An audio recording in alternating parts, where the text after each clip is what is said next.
Hello viewers, welcome back to the channel of the nutty old bloke who collects stuff. I hope you're all fit and well and not going to stir crazy from lockdown and what have you. Today we're going to have a look at magazines. Now, I've never mentioned or done a video on magazines before, although I did mention them a couple of vids ago, and two or three or four people expressed interest, and the reason that I've never really sort of mentioned them at all is because it's a rather specialist area of collecting. It's not a populist area like games, video games, films, comics. It's a bit of a niche area of collecting.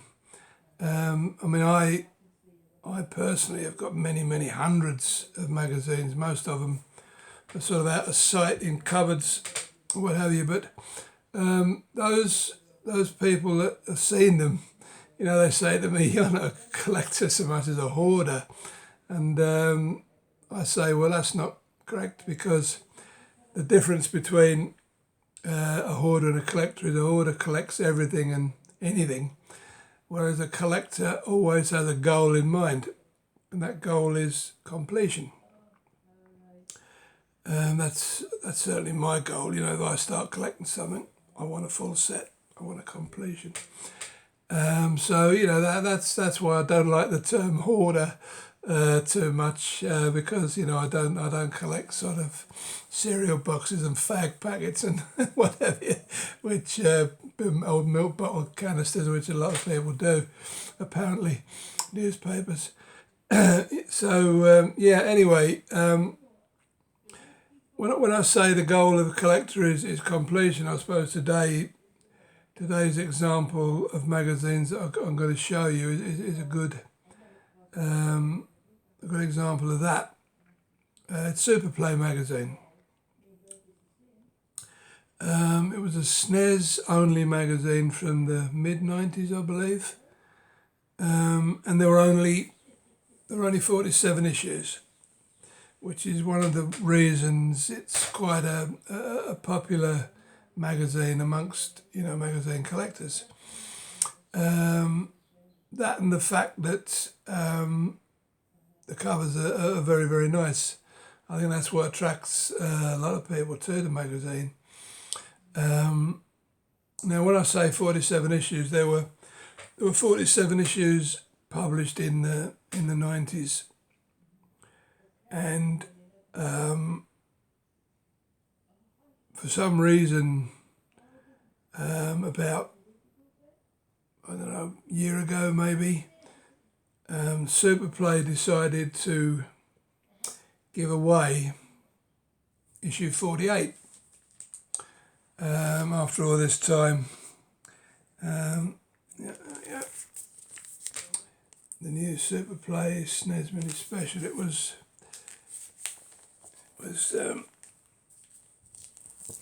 came in this folder type, and it was, we see it there we have Superplay number 48. Now, a lot of people are not aware of this. There was an extra issue all those years later, and the only reason you would know about it is if like me, you happen to hang around Smith's looking for magazines that might or might not appear. The only reason you would know is if you looked on eBay and decided that you were gonna sort of like collect this particular magazine. Of course, there are quite a few up, as opposed to the old 90s series, of which there are a few to be had. I mean, it's not an impossible run to put together, but it is a difficult one. And the reason for that is that when it became apparent that the magazine was sort of ailing and losing readers, obviously they printed less. So from about issue number 40, round about there onwards to 47, they are fairly scarce, 47 being the trickiest one because obviously it was the last issue and they just didn't bother to print many. In fact, I don't know if it even made the newsagent. I mean, I got mine from somebody who was a subscriber. I didn't even buy it. So yeah, I mean that it's, as I say, it's one of the, if you talk to collectors, it's one of the sort of like very popular, apart from Edge. I mean, obviously people collect Edge, but there's about 350 of those, and Retro Gamer, we're getting towards 200, or might be past it by now. I don't think we are. Those are very, very popular. Also, a Retro Fan, an American publication that got distributed over here. I mean, I've got a lot of those. And the prices of some of those are crazy. In fact, if I get enough viewers for this one, I'll definitely do a video on Superfan, because it's a legendary magazine. Anyway, enough talking. We'll get into it. Right, so this was the very, very, very first issue. Now the thing that attracted me to Superplay was there was import reviews, because I actually had a Japanese SNES. So I was very interested in what was coming out in Japan, because obviously the Japanese game came out a long time before the PAL version, and I used to buy the Japanese games for, I don't know, about 70 quid a pop. You know, we complain about prices now for PS4, but yeah, I mean, I was paying 70 quid for the likes of Star Fox and a lot of the earlier games that came out, Street Fighter and Contra and stuff like that. So yeah, that was the very first issue. But as I say, that is not the, normally issue ones are the tricky ones to find, but that's not the case here, because number 47 is the real hard one to find. So yeah, there was issue 1 and issue 2. I mean, people who are into these anime type drawings really loved this magazine. And I mean, it was $1.95, which was, a reasonable price at the time. It went up a bit later, but the earlier issues were all $1.95.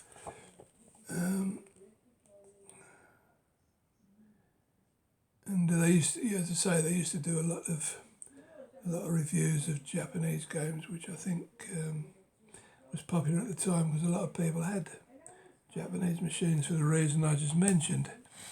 Issue 3 and issue number 4.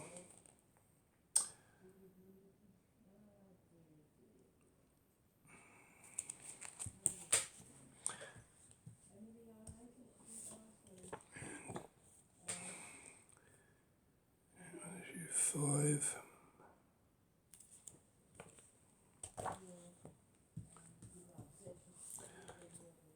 The Star Fox I mentioned to you. Now, this has gone up to $2.95. It became so popular they decided to put the price up. But as you can see, I mean, there's 165 games either reviewed or previewed or mentioned inside. So, it was fairly good reading. The actual printing quality was quite good as well. Find something that looks half decent. There was a nice shooter that came out, Super Swiv. Yeah, so it was a very informative magazine, which is the reason I continue to buy it. Now, I mean, with magazines, a lot of people just buy them and then put them in the recycling, whereas I buy them, and as far as I'm concerned, it's a good game for a collection. I refuse to throw anything away that I buy in connection with gaming. So there was number 7. And There's issue 8, Pop into MB, classic Konami shooter. And this one was a driving game special, which will have appealed to me. Although the driving games of the time were not super. There's the double page review of Super Twinbee. You can see, I mean, the graphics inside, just unlike anything I've ever seen in any other magazine. Just outstanding, just a joy to read. And we have Chun-Li from Street Fighter. Very nice version of Street Fighter on the SNES. When I was lucky, I had a guy lived, who used to deal from home, lived within about 3 or 4 miles from me, and I used to cycle over to his and buy all the import games from him. In the early days, I used to buy them all. And number 11 with good old Mario.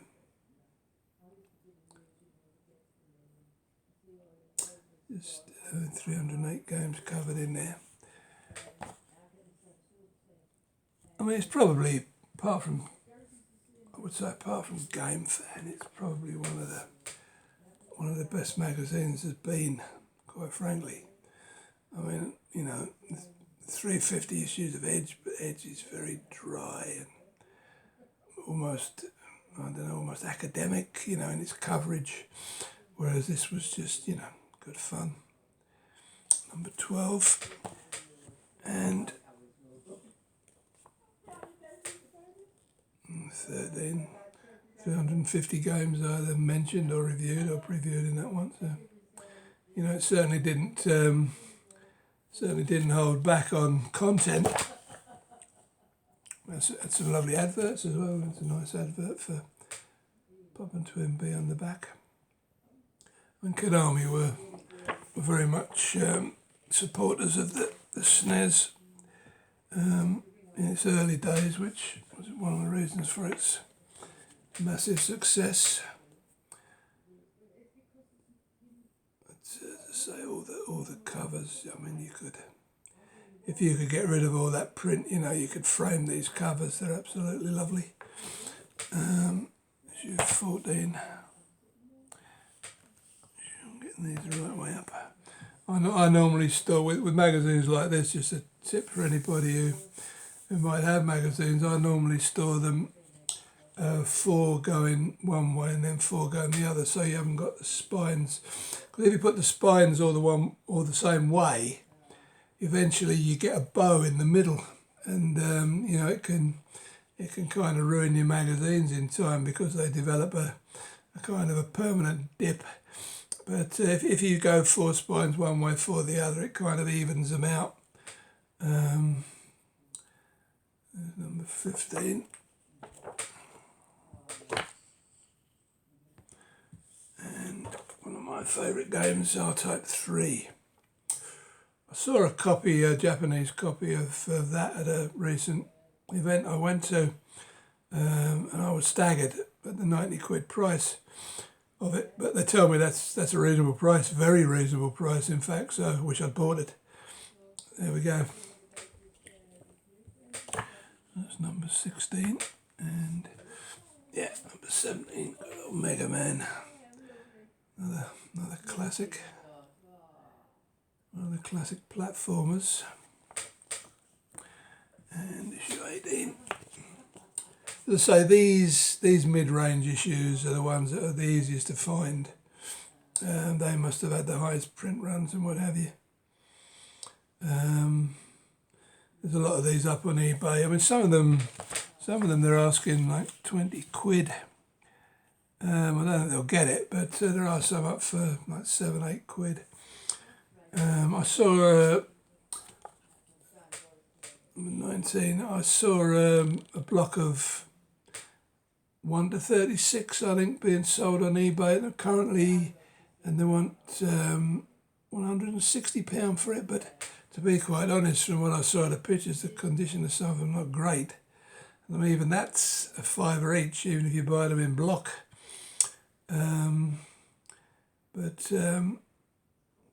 Yeah, I suppose if you want a minty copy, then you're going to have to pay a bit more for it.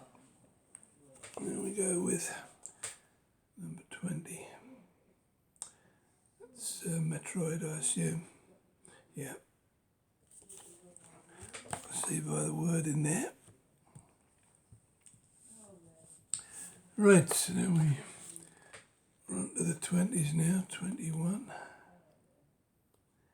FX Attack, I think that's a reference to the new chip that arrived with the SNES games. Made quite a bit of difference as well to the quality.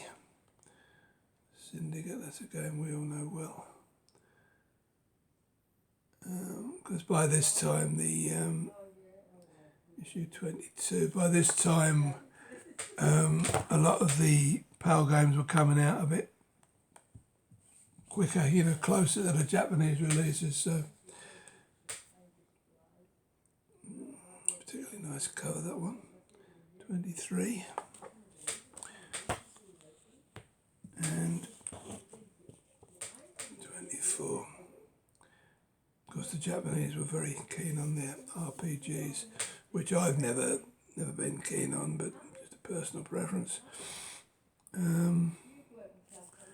But quite a few of the covers relate to RPG games, as does number 25, Secret of Mana. I mean, these were very popular over here. The Japanese RPGs. Once the PAL versions came out, that you could actually play and understand. But like I say, I preferred the shooters, the platform games. Final Fantasy. That's 3 RPGs. Covers on the trot. And yeah, we have a good old shooter, Ultimate Parodius. Great game, that. Another Konami classic. Another great cover. So I wish I had these covers. I wish I had subscribers versions of these, you know, where they give you the just the virgin cover. Oh, that'd be great.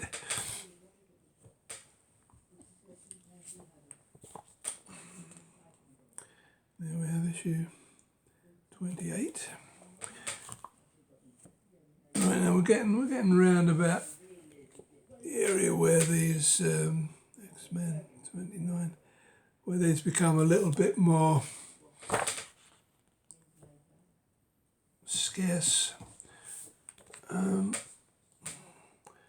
Mega Man again making an appearance on the cover.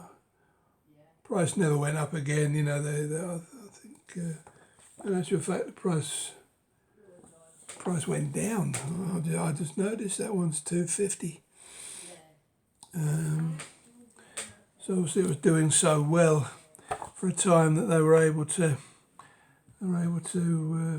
Maybe it was in relation to the thickness of the issue. I don't know, but they were back up to $2.75 again with Metal Gear. And issue, we're now 32. Chrono Trigger, another Japanese RPG that everybody seemed to enjoy. Yet again, Secret of Mana 2, another RPG cover on issue 33. And Yoshi's Island, of course, 34. Like I say, these would be worth collecting if you could get them for a decent price just for the covers. I think they're great. Buzz Kiss, I don't know what that one was. Don't remember playing it, to be honest. And we get to issue 36 now. But on Mario again. Right, now we're coming to the kind of the back end where the issues start to become a bit more scarce, and you would obviously end up paying a little bit more. Bomberman, another classic, as were a lot of the SNES games, of course. And 38. Well, I'm lucky enough to have an almost mint set of these, which helps when you've got such a nice glossy magazine. There's another RPG cover, number 39, and we come to 40. Now I notice I can feel in my, as I'm picking them up here, that the content's getting less and less, the book's getting thinner and thinner. Where are we there? Number 40. Yeah, now we're coming into, as I say, we're coming to the area where you might find it tricky.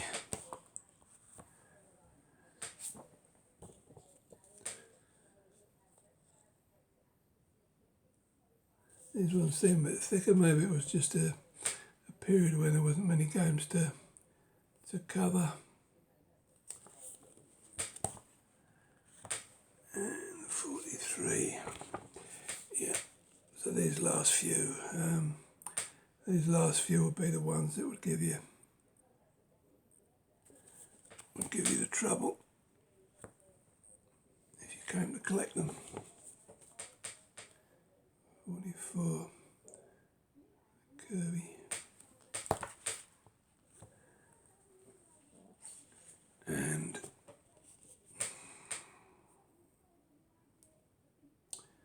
I would estimate that you would expect to pay about 15 to 20 quid for a nice copy of these ones I'm showing you now. 20 quid's a bit steep for some of the earlier ones, there's plenty of them, but these ones, if I was collecting it, I'd be quite happy to pay 20 quid for these. And so we come to the very last issue, number 47. That one, I don't know what you would expect to pay for that, because, as I say, it's really, really tricky to find. I don't know how many were printed, but I think it was a lot less than some of the issues around the teens or the 20s. So there you have it, folks. That's my complete collection of Superplay. As I say, it's a specialist area, but it's an interesting area. I'd be quite happy to show some more of these if there's enough interest. So please let me know if you enjoyed the video, and slap a like on if you see fit. Next time, I've no idea what I'll be doing, so keep well, keep safe everybody, and I will see you about then. Bye bye now.